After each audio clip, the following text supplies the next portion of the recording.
Hi everyone, so today I have a new diamond press set to share with you all. It is the Diamond Press Shadowbox Sewing Room, and this was recently released there on HSN, so I'll have links in the description box. Those would be affiliate links, which means I'll make a small commission for your purchase items through those links.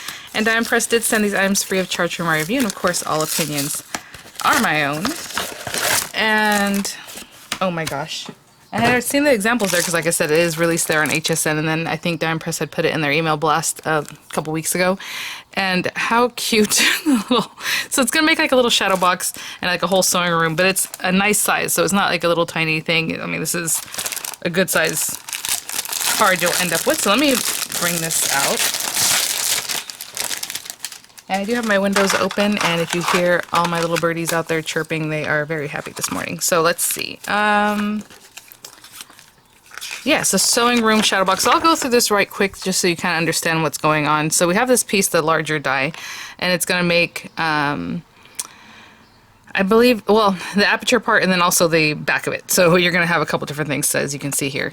And we'll talk about that when we get there, of course. But for now, you have little like wood grain. How cute is that for like the flooring? Because you're going to look into it. So we'll talk about these things in a minute. I just want to show you pretty much what the example, obviously you guys probably saw the intro there with the thumbnail, but you design your little room, and then when you close it up, you're going to have like a little area to look in, and it's just all decked out, right? And then it still folds down, and it says it'll be a finished 5x7, well, it'll fit in a 5x7 envelope. So there you go. So it'll probably be about 7 inches wide. I'm not sure if it's actually 5 inches tall. It looks like it's a little bit smaller than that, but there it is. So we'll get to all that in just a second, but let's look at the dies. So again, that's that whole box die there, and then we have different inserts that you're going to need to make your windows, or if you want to use them or not, you know, that's up to you. Of course, you're going to want the opening in the front there, though, so you can see into the room.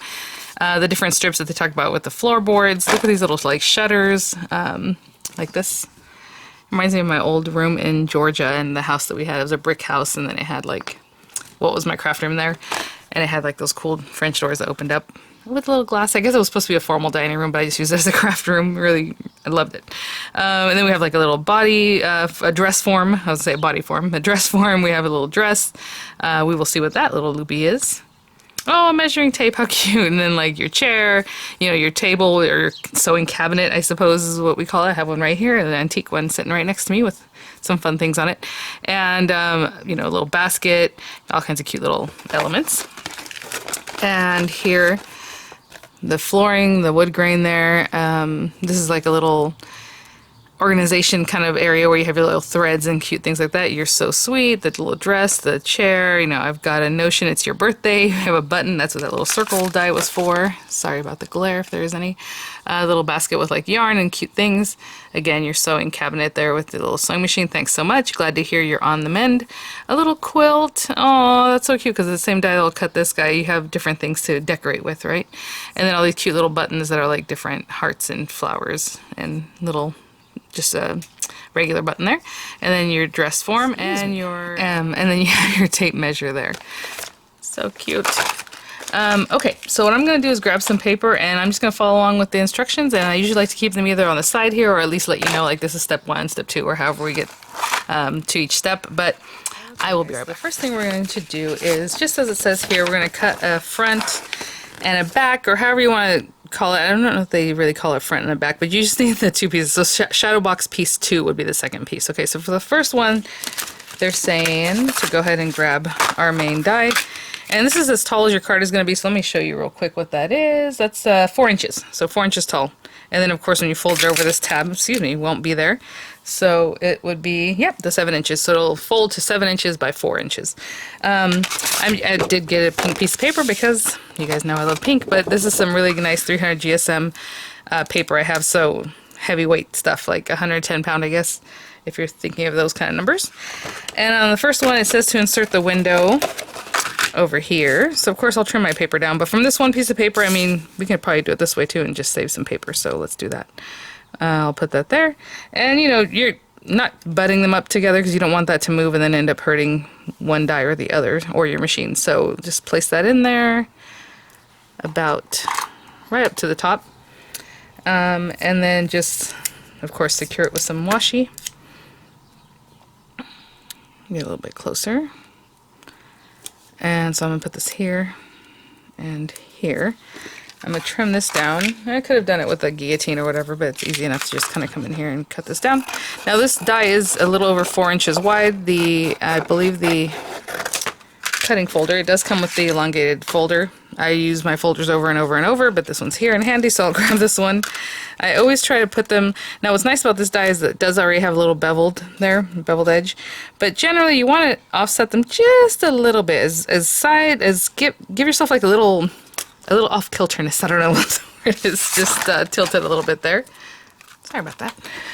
Well, I just got a quick little break. I also just trimmed off the paper that was on the side. But anyway, tilt it as much as you can so that the rollers just, bump over that smoothly instead of just bumping over it, should I say.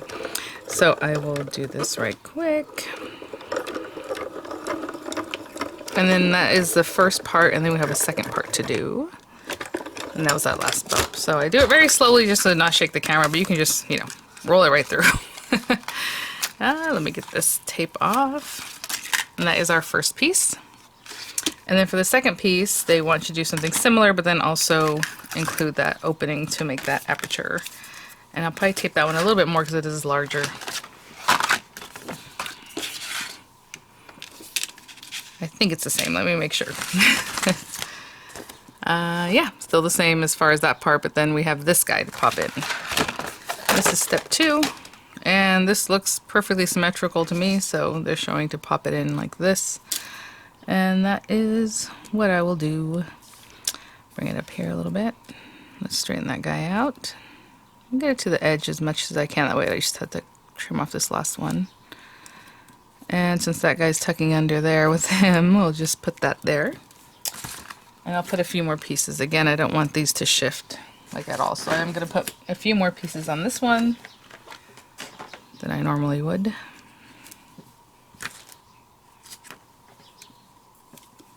Okay, and I'm just going to trim this guy down and also roll this one through. And that'll be our 2 base pieces. Again, give yourself a little angling and I'll be right back. Okay. Aw. Use that for something else.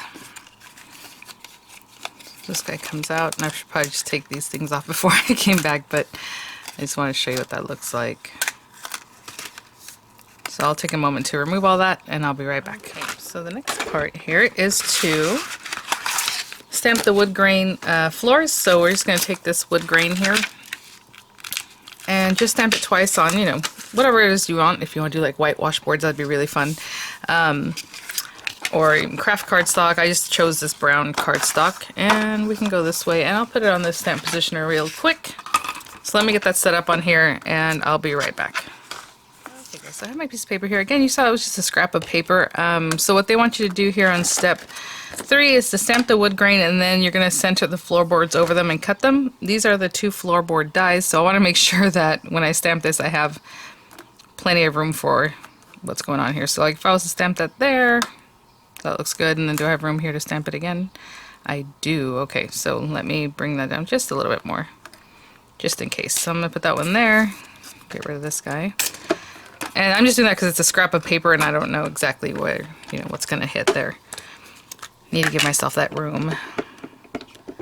And I'm just taking some brown ink. And again, if you have air bubbles at all, which I can see some right now, it might make it so that those areas, exactly where those air bubbles were, it's not quite catching. So I'm just going to focus on those areas. And then I'm going to stamp it one more time, just about here, making sure that I have a space for both dies. Okay, I'll be right back. I'm just pushing the air bubbles out. I'm going to stamp it one more time, but you can always pick up your stamp and then just reposition it, but since I already stamped, I don't want to do that. I just want to push those air bubbles out and stamp it again, okay? Okay guys, so for these, what we're going to do is just line these up on top, cut them out, okay? So I'll probably go like here where I have a better stamping of that, like in here. Tape those down, I'm going to run those through. I'm going to cut this excess off, of course, and I'll be right back. So now we have our little floorboard pieces. Okay, we'll put these over here. And the next thing we're going to work on is the some of the other accent pieces, like the French doors and the little windows. Now, as I look at this, I believe they want you to pop the little window on the front and the back, so that on the inside it looks decorated, on the outside it's also decorated. So let me grab some paper for that, and I'll be right back. So I have this piece of paper. I was looking for white paper, but this is a pearlescent beige or like creamy color, so I like that. I'm gonna use that one. And so that's gonna be my little window. So we need 4 of these and 2 of this, which is your little French door.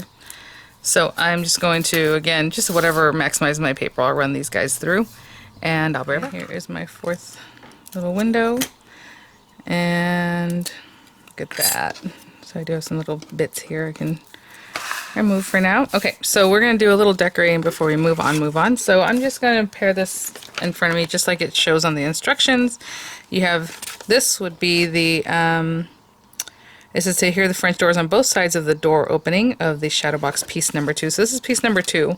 It's going to have this and these 2 guys, and there's going to be 1 on either side, so that's why we have 2. And then we have these little guys. So on this one, all we're doing is gluing down our window. So I'm just going to front and back. So I'm going to put the glue on the very edge of this because it'll touch the other one anyway. And I'm lining up basically the little aperture hole. This little opening is basically the size of this. So this whole white part or beige part is actually touching the paper. And I can turn it over while I'm working on that and kind of straighten it out a little bit.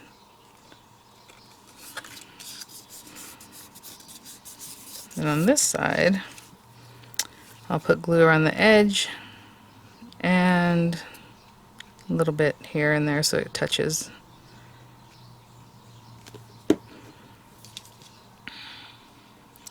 Okay, that is so cute.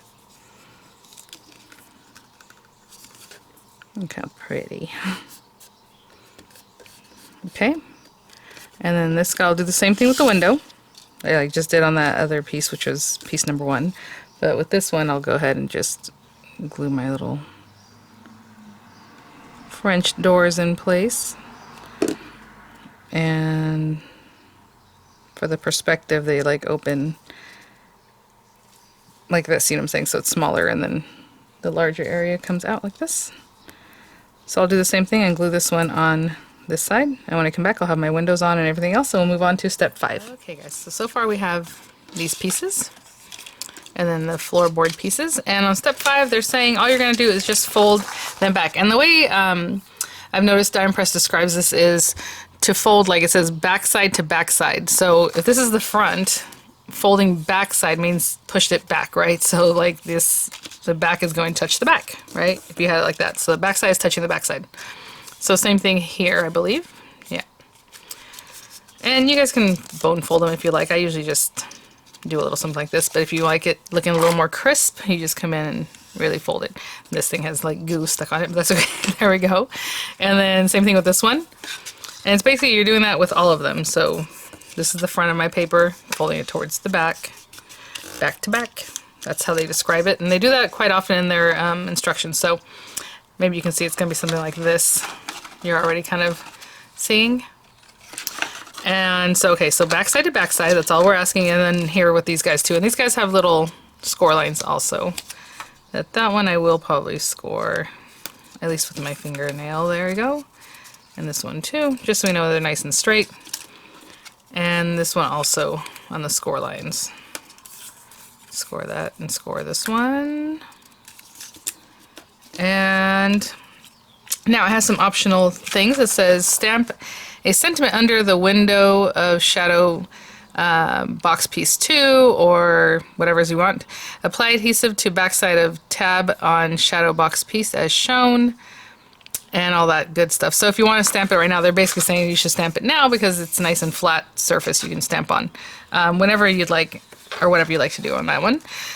And we're just going to adhere these together. So again, let me put these back in the way.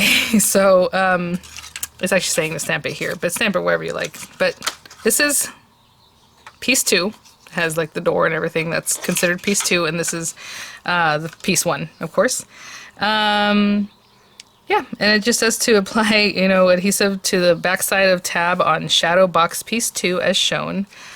So we're going to turn this over. And it says to put the glue on this backside. And then we're going to bring this guy over. Sorry. Okay. For mine's a little bit different from the picture, but basically you're just going to glue this tab, obviously, to that piece. And then in the right direction. Okay. I don't think you can do it in the wrong direction, but possibly. So these two guys are going to glue together. And right inside here.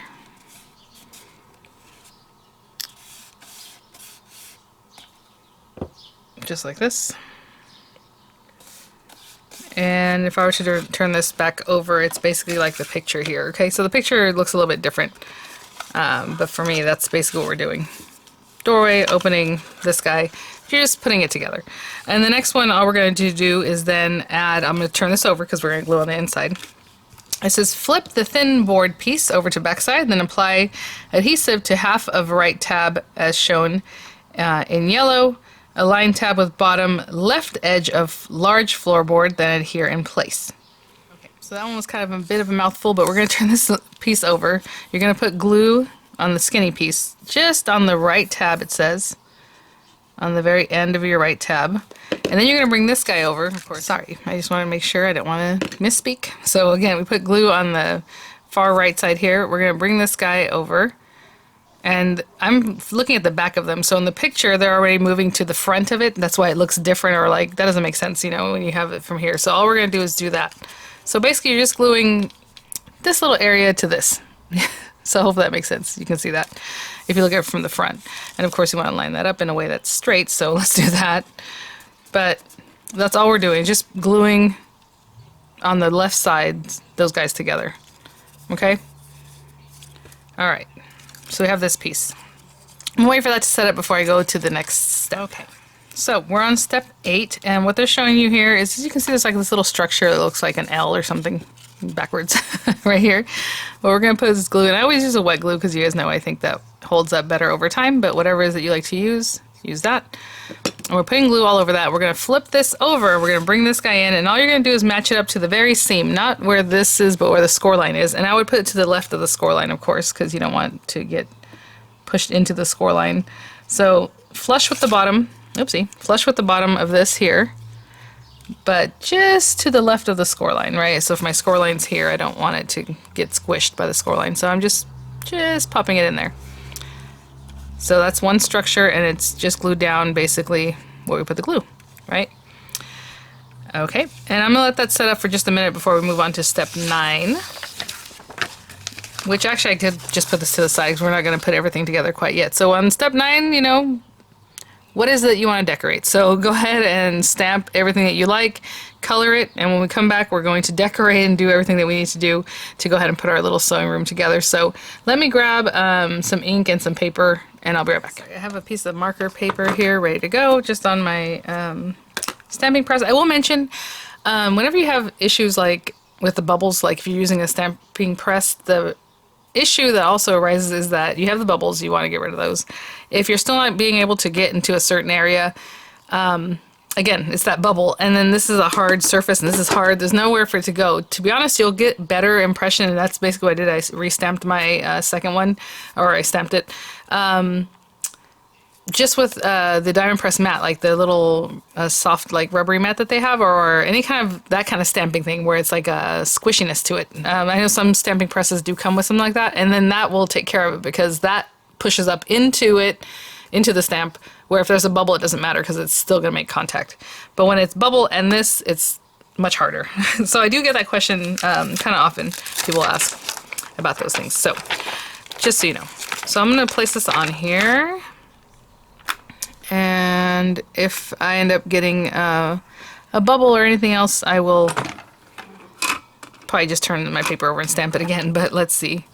That looks pretty good, but you know, you never know. Sometimes it's hard to tell. And it can be the smallest bubble, and it can be a larger bubble that can make it so it doesn't want to stamp. So I'm just going to use a hybrid ink. I will use my alcohol ink markers to color these things in. And I'm just going to stamp some different things. I know for sure this, the dress form, my little quilt, things like that. Let's see here.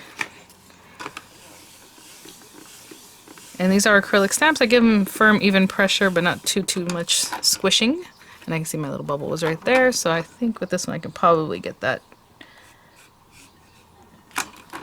even so. There we go. Okay, I'm gonna clean this off and then I'll just stamp out a few different designs, okay, of the stamp designs, and I'll be right back. Last little guy that I'm going to stamp. So I just have a few items. Of course, you can do as little as much as you like for your decorating of your little room. And make that middle part there, right there. All right. So I'm gonna let these dry because with hybrid inks, you definitely need to let them dry before you move on to coloring.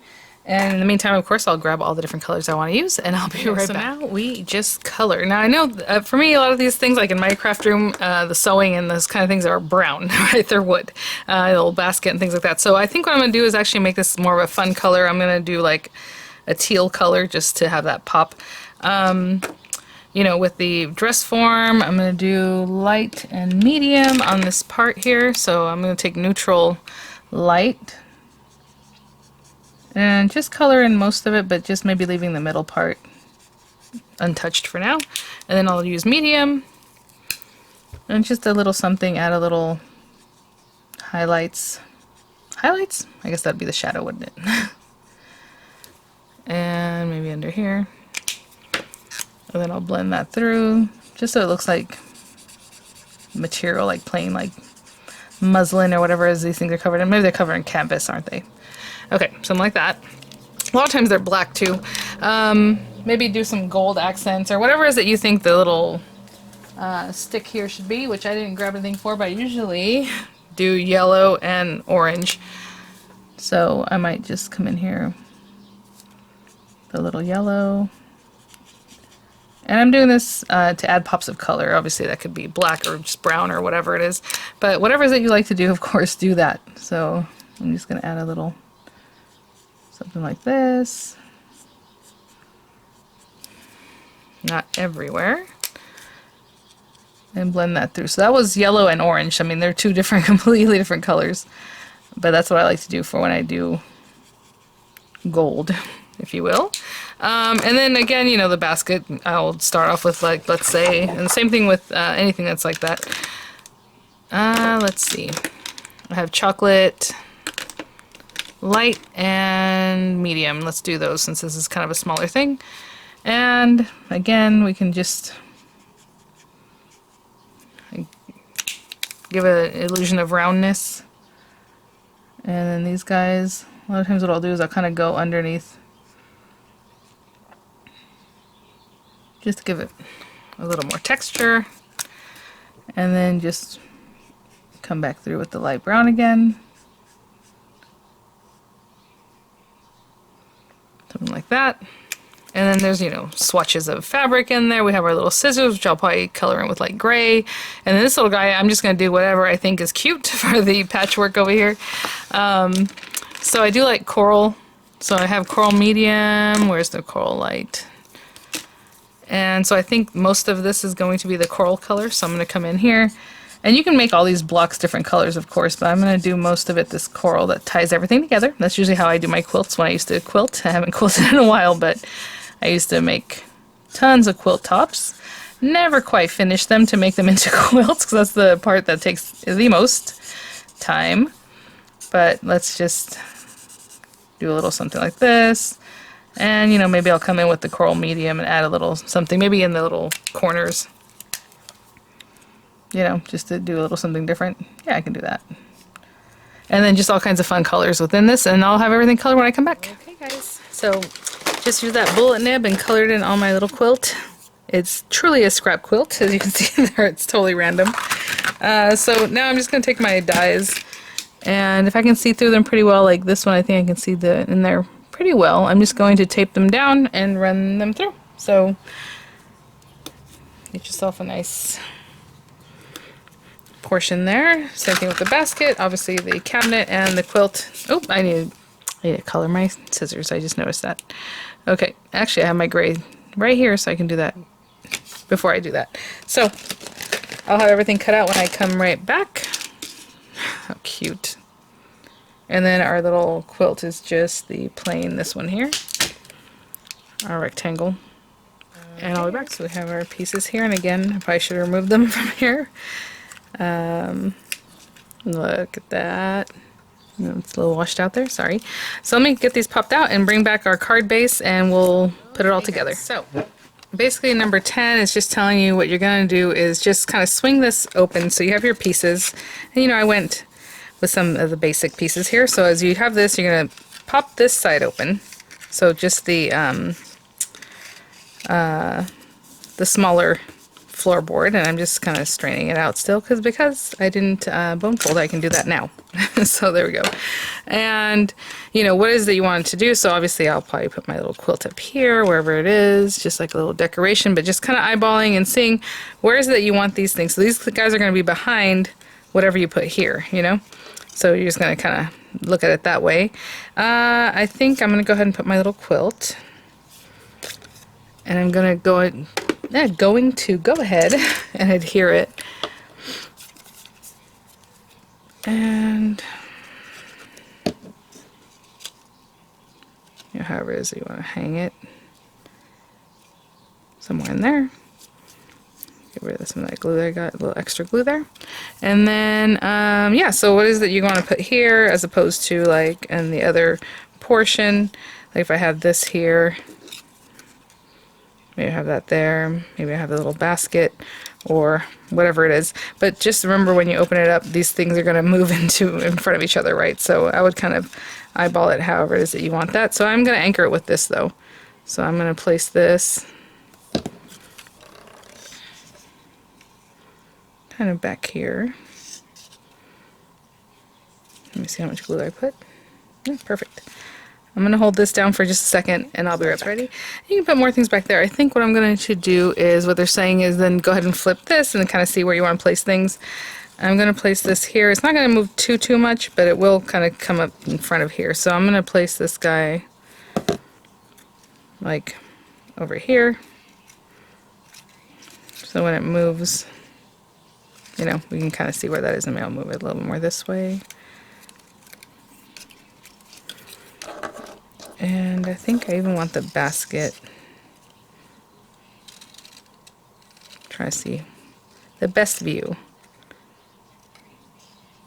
I was thinking about popping it back here, to be honest. Okay, because usually I keep my baskets and things like that right by my work areas, so wherever this is, I'll be happy with just putting that little guy right there. I'm going to hold that down and I'll be right back. So I have my little scene here. And what they're telling you in step 11 is just to flip this one over like this. And again, when you have this open up like this, you have this piece, and this is going to come in. Now, again, because of the score lines and whatever else, you might have to do some adjusting. So if I put that there, I'm going to push the excess this way, and that's where I'm going to put a score line. Okay? Because basically this is going to glue to this area, but not quite yet. So right now what we're going to do is put glue on that tab, just the tab where the score line is. We're going to bring this guy back, nice and straight, and pop that guy in there too. And again, I'm going to push that down. This is not glued to the back, it's just, we're only working on that little tab. And I'm taking the excess, I'm going to push it this way, just so that we have that. So whenever you have things like this, there's moving parts, if you will, so they all have to kind of adjust and readjust, and even when I close this up, I might have to score it one more time, right? Like give it a good bone folding, should I say. And then it says fold over thin floorboard piece and adhere in place, okay? And number 12, just like we did at the beginning, you're going to put glue, there's already glue there, but this whole thing right to the score line, right? Kind of like we did over here, as you can see, made that, remember that L shape or whatever? So now we're going to do that, but this time we're going to close this guy up on here. And again, you know, I'm just looking at everything. I'm going to hold that down. Making sure, again, we're going to give a good squish when we're done with this. But as that's being held down, we might as well go ahead and continue with this piece. So we're just going to put glue here and just close up our box, basically the shadow box that we just created. I do like to get glue right to the edge of the score line. And when I bring this guy over, of course we're going to square it up. We don't want to just leave it willy-nilly. And again, I'm going to wait until I'm pretty much done to give it a good final squish, but I am lining up these guys. And we can give it a look just to make sure we're on the right. edge there, and just at the end I'll squeeze that down real good. But for now, I'm going to hold this till it sets up, and I'll be right back. I wasn't given the final squish this way is because I know the card's going to actually go the other way. I mean, I guess it depends, whatever you want. If you want to put your sentiment here, go ahead. But, you know, it was supposed to be on this side. So I'm going to, right now the glue is still a little fresh, so look at, that's a sizable little box. Like when you look in here, it's over 2 inches wide. I'm going to go in there. Looks like I had a little extra glue right here. I'm going to clean that up. Okay. And this time we're going to have it go in this other direction. And that's kind of why I was waiting for that final squish, for it to be this way, if that's how you want your card to end up being, right, when you go to put it in your envelope. So I'm carefully, slowly bringing it back this way, and that's when I'll make the final zhuzh. Okay, so since I don't have a sentiment yet, because I didn't stamp it on here, what I'm going to do is just stamp a sentiment probably on some white paper. One of our little, glad to hear you're on the mend. Thanks so much. And cute like that. And I'll stamp that on some paper right quick, and I'll be right back. Okay, so I just stamped this right quick here on there, and I'm just going to cut it out with this little scalloped oval die that I have. So I'll tape that down. I'll run it through. I did stamp it in brown. Sorry, I did stamp it in brown ink just so we can have more of a homey feel, I think, with the little sewing room and all that. So let me cut that out and I'll be right back. Okay, so I actually have my glue ready here. Look at that. And it was going to come up a little bit higher on that, but that's okay. I thought it would be cute just to put it in the little frame here, like right under the window. Alright guys, and that is our sweet little sewing room shadow box. I'll have some images coming up. I'll have the links in the description box. Thank you so much, Die Press, for sending these items for review. How sweet is this just to put like on a card, you guys, like that with the little quilt in the background? I think that'd be adorable with your little sentiment. Same thing, it would just be on a card, you know. Super cute. Alright guys, thanks for watching, and again, it's about 4x7, so you can put it in a standard 5x7 envelope. Alright, see you at the next one. Bye now.